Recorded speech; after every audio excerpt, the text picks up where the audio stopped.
I've written a lot of them and just put them on a shelf. And now we're doing it. And he said, it's a done deal, like a mobster, you know. It's a done deal. And I went, okay, jeez. My book, by the way, I just want to fill you, in on one thing. I didn't want to use publicity shots because I wanted the book to be more accessible. So I got cartoon, comic book artists like Sienkiewicz and Mike Mignola and Tim Bradstreet. There's about 8 of them that did all the illustrations. They found out I was writing the biography and offered. And I said, sure. And I never told them which movie to make an illustration for. And they all picked different movies, which was great.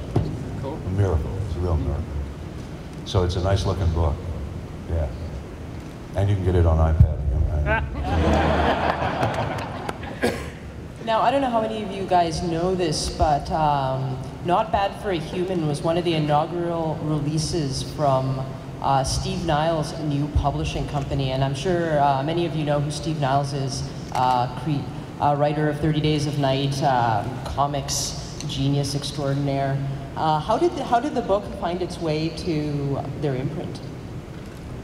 Steve, I love 30 Days of Nights, by the way. That was that's my favorite. I know, Near Dark, everybody seems to like, but 30 Days of Nights, the movie, man, I liked that movie. I thought it was amazing. It's just such a beautifully crafted movie. It's just relentless and just about how I imagine it really would be. Even when we were doing Near Dark, I wanted to get a little darker, but you can only go so far, by messing up the narrative of that script. But Steve worked with Joe Madre on something for History Channel, and that's where he met Steve Niles. Joe Madre did, and Steve was on the show, and then Joe approached Niles and said, "Look, we have a couple of choices." I took it to an agent for a major publisher, and they said, "Lance, could you talk a little bit more about your divorce in the book?" Like, what? Where did that come from? And I realized I'm not going to be publishing with somebody that's looking for an extravaganza of abuse and neglect and, all this ego crap, anyway, don't get me started.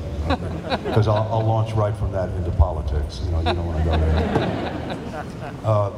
But Steve was, we had lunch at a little place called Patty's.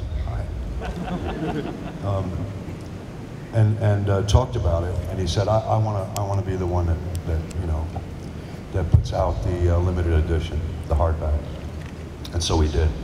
It was an immediate marriage of ideas. We really wanted it to be that way. So long, fellas.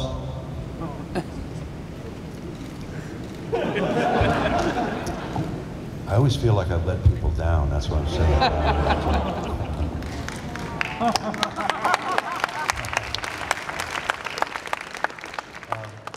But Steve Niles is very creative. He's always got deadlines, and he's always working on the next project, which is he's doing movies now, more movies, and he's writing a lot. And there's a guy named Alex Lodemeyer who was his right-hand man, who lives up in Salt Lake. And I went and saw him too. I drove up to Salt Lake and met with him. And it was just it was really the kind of people I liked to work with and deal with, because they were down to earth, and it was about how are we going to make something accessible to people, and it happened to be my biography.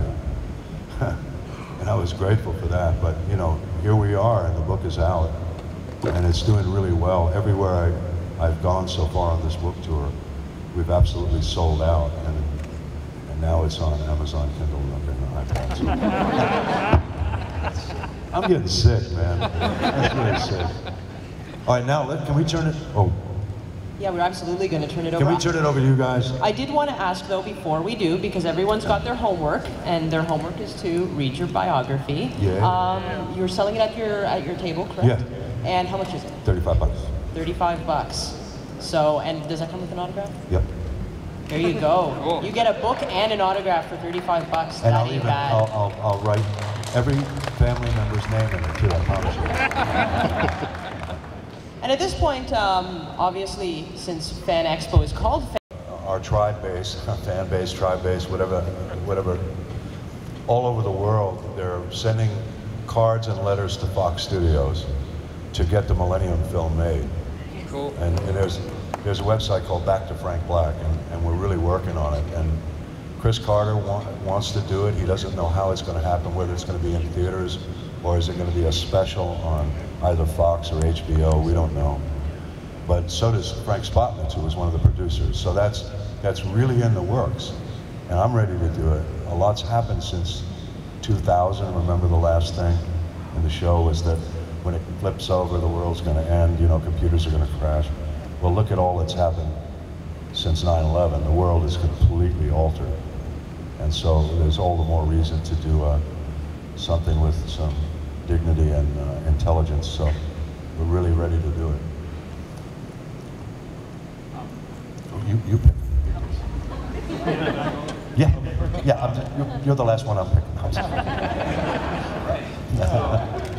You know, it was really interesting to see that you got a part in like Dog Day Afternoon, right? Like I know that was a while back, but when you finished that movie, what did you think was going to be next? What did you think was going to happen next year? He was asking after Dog Day Afternoon, what did I think was going to happen next in terms of, you know, a career move or a movie or something. The ironic twist to that is Sidney Lumet was a wonderful man. He passed away not long ago, but he was a true New Yorker in the sense that if I was a New York actor, he embraced young New York actors. I could have shot my whole role in that movie in about 3 days.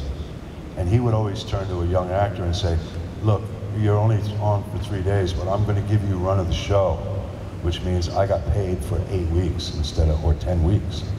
He wanted to make sure you had an apartment, because I was sleeping on people's couches back in those days.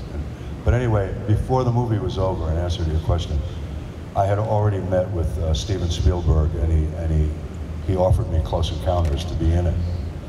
And I worked on that movie for 6 months, and I'm on screen for a minute and a half. But I learned how to fly, and I made